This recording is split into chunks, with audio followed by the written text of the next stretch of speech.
golfer, Caitlin Clark, is changing the way that people think about women golfers. Before we get started, if you're passionate about the real stories behind the biggest names in sports and entertainment, you're in the right place. Hit that subscribe button and tap the bell so you don't miss any of our deep dives. It was a scene that should have been unfolding on a basketball court. The crowds, the screaming fans, the relentless flash of cameras, all chasing one woman. But this wasn't a WNBA arena. This was a perfectly manicured golf course. Caitlin Clark, the basketball phenom, the record-shattering rookie who had just taken the sports world by storm, was now at the center of media frenzy, and her own league was nowhere to be seen. Instead, it was the LPGA, a completely different sport, that was rolling out the red carpet. There we go. Yeah. I'm next. Yes. Ready? 1, 2, 3. Yeah. Hi, Kelly Ewing. Nice to meet you. I said the buzz from the players over here, so I'm distracting you. for No, y'all are trying to get has finished. been huge. Somebody take this picture. By the way, Thank you. Allie, an Ready? outstanding Yeah, let's do point it. guard in her own right in ladies, Fulton, here we go. 3, 2, Mississippi. 1. Hang tight. All Perfect. state Thanks for being here. Yeah. Good luck. in that sport as well.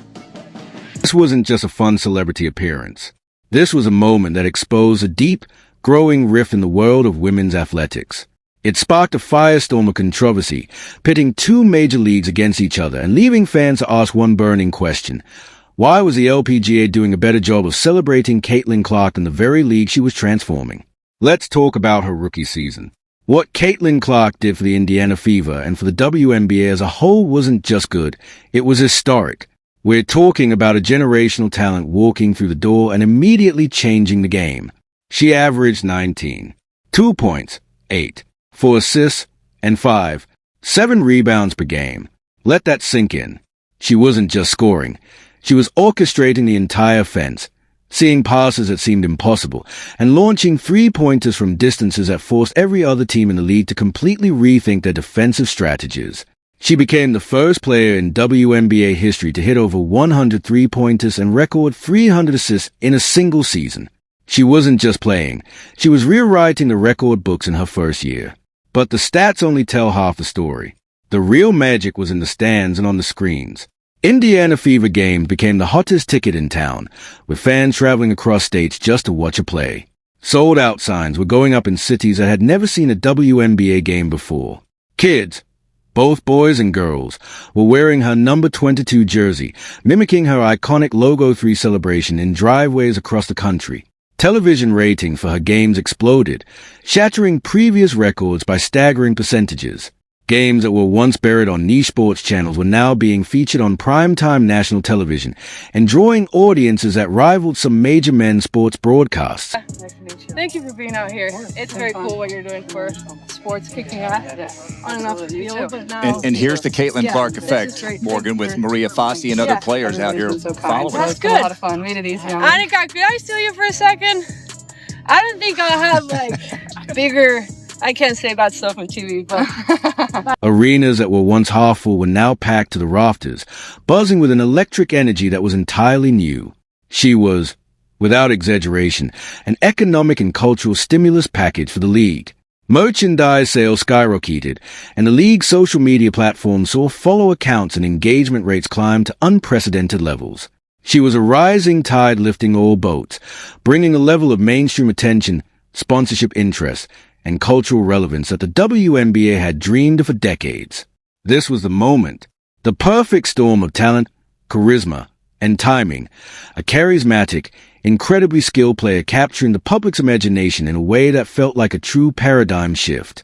All the league had to do was embrace it, to channel that lightning in a bottle and use it to power the entire sport into a new era. But then came the recognition, or rather, the stunning lack of it. After a season of truly unprecedented achievement, the league had the opportunity to crown its new queen, to create a moment that would be replayed for years to come. The Rookie of the Year award was a foregone conclusion. Everyone knew it belonged to Caitlin Clark. But when the moment finally arrived, what did the league do? They handed it to her in an empty gym. No roaring crowd. No major media spectacle. No sense of occasion. It was a quiet, almost secretive ceremony that felt more like an administrative duty than a celebration. Imagine the equivalent in the NBA, a superstar like LeBron James or Victor Wembanyama receiving such a prestigious award in a silent, vacant practice facility with only a camera crew present. It's unthinkable. For her fans, it was a massive letdown, confusing, disappointing, and it sent a terrible message. Here was a player who had done more for the league's visibility in just 4 months than many do in an entire career, and the response was a generic press release and a trophy handed over in a hollow, silent room. This bizarre disconnect became the first major red flag. It was as if the league was deliberately downplaying her success, almost afraid of the very phenomenon they had created. While fans and commentators were shouting from the rooftops about the Caitlin Clark effect, the league itself seemed to be whispering, as if hoping the hype would quietly fade away. This lack of promotion, this failure to create monumental moment around their biggest star, was a strategic misstep of massive proportions. And it wouldn't go unnoticed, because another league was watching, and they understood the assignment perfectly. The LPGA. While one league hesitated, the Ladies Professional Golf Association saw an opportunity and seized it with both hands. It's nice to kind of get to spend some time with her. We've messaged a little on Instagram beforehand, but to get to spend some time with her and to see the influence that she has on people, bring people out here, and to see how amazing an influence she is just for sports was really cool to see firsthand. Not just for golf, but for her. They followed her from hole to hole, creating an atmosphere usually reserved for the biggest stars on the final day of a major. The LPGA didn't just welcome her. They built the entire experience around her. They gave her the platform, the respect, and the celebration that had felt so noticeably absent elsewhere. They didn't see her as a threat. They saw her as the ultimate guest of honor. And perhaps the most powerful proof of all didn't come from executives, organizers, but from Nelly Korda herself. One of the biggest stars in golf, a dominant force in her own sport, spoke about Clark with genuine admiration. Not just polite praise, but real impact. She revealed that Caitlin Clark had inspired her, that she had actually started watching basketball because of her. Think about that. One of the best golfers in the world, drawn into another sport because of a single player. That's not just influence. That's transformation. That's the power of a true global sports icon. Think about the profound significance of that statement.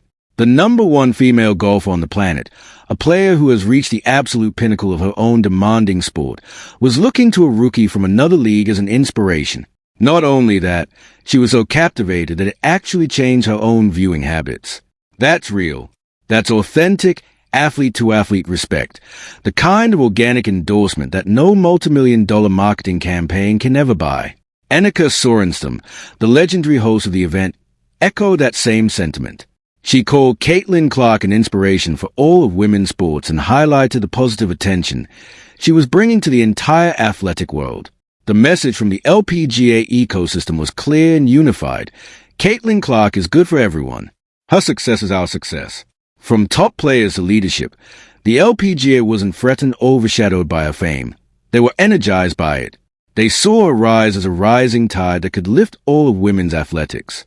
And that stood in stark contrast to the whispers beginning to surface within the WNBA. Because those whispers were getting louder.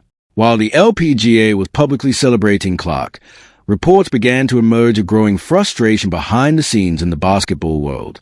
Insiders suggested that league officials were annoyed, some even upset, that the LPGA had managed to capture so much attention around her.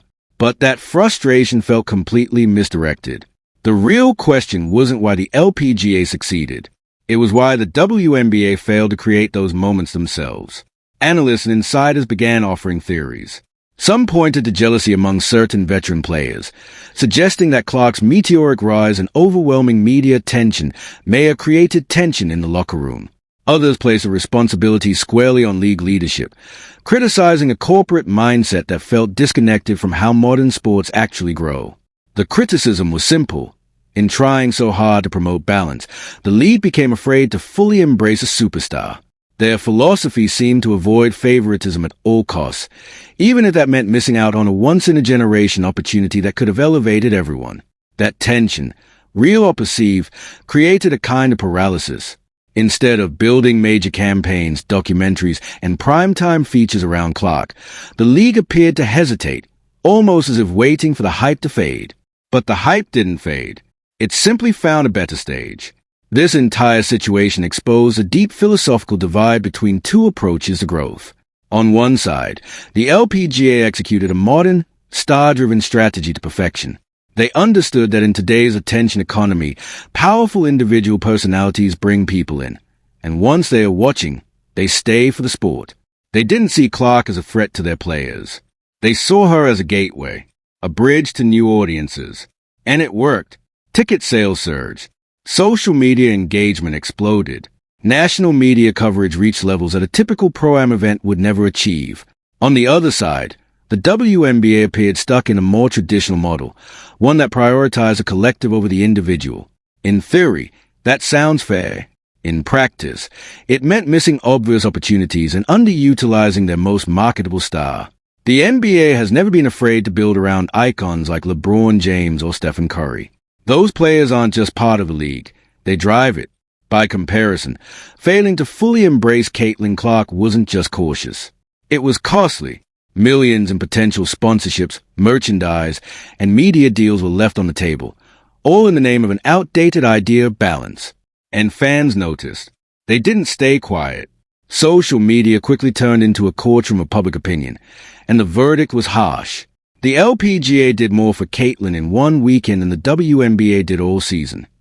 Caitlin Clark is doing more for the league than the league is doing for her. These weren't just random comments. They were the beginning of a massive, growing backlash. What started on Twitter and Instagram quickly spread to sports talk shows, podcasts, and major media outlets. The criticism became louder, sharper, impossible to ignore, because at the center of it all was a simple, undeniable truth. A generational superstar had arrived, and not everyone was ready to handle what that really meant. What made this fan revolt so powerful was that it wasn't just about basketball purists arguing over stats. It became something much bigger, a broader cultural conversation about how we value and celebrate female athletes. People who had never watched a full WNBA game in their lives suddenly found themselves invested in the story. In Caitlin Clark, they saw something more than a player. They saw potential. And to many, it looked like that potential was being squandered. The comparisons were impossible to ignore. On one side, a vibrant, packed golf course, fans following Clark like a superstar, cameras flashing, energy buzzing. On the other, a quiet clip of her Rookie of the Year moment in an empty gym. The contrast was jarring, and it told a story without needing a single word. That narrative was shaped not by analysts or executives, but by the fans themselves. The same people who buy tickets, wear jerseys, and ultimately decide the financial future of any league. This wasn't a niche complaint. It was a mainstream perception. The league was failing its most valuable asset. And as the conversation grew louder, it became clear that this wasn't just one mistake. It was a symptom of something deeper, a structural issue, a problem of vision, or perhaps a lack of it. Observers began connecting the dots. They pointed to a marketing strategy that felt outdated, hesitant to embrace the star-driven model that has propelled every major sports league into global relevance. Others pointed to culture, a possible undercurrent of resistance, whether real or perceived, where the idea of equal treatment was being prioritized over the explosive growth that a singular superstar can bring. Veteran players made subtle, and sometimes not so subtle, comments about marketing privilege. While some may have intended to highlight fairness, many fans interpreted it differently. To them, it sounded like resentment toward the very force that was increasing visibility, revenue, and opportunity for everyone. This backlash did more than generate headlines. It locked in a damaging narrative. What should have been an internal discussion about strategy became a full-blown public relations crisis. The conversation shifted from "Is Caitlin Clark great?" to something far more concerning.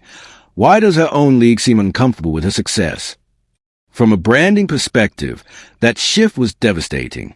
It painted the league as out of touch, unappreciative, even self-sabotaging, at the exact moment it had been handed a golden opportunity for mainstream breakthrough. The LPGA, whether intentionally or not, held up a mirror, and the reflection wasn't flattering. It showed one organization confidently stepping into the future, and another struggling to let go of the past. This fan-driven uprising revealed a harsh reality about modern sports. Loyalty is no longer just a logo on the front of the jersey. It's to the name on the back. And that changes everything. The league now risks losing the allegiance of a massive, passionate fan base, the one that followed Caitlin Clark from Iowa to Indiana.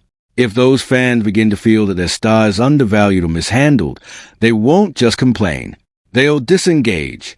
And with them goes the ratings, the revenue, and the cultural momentum.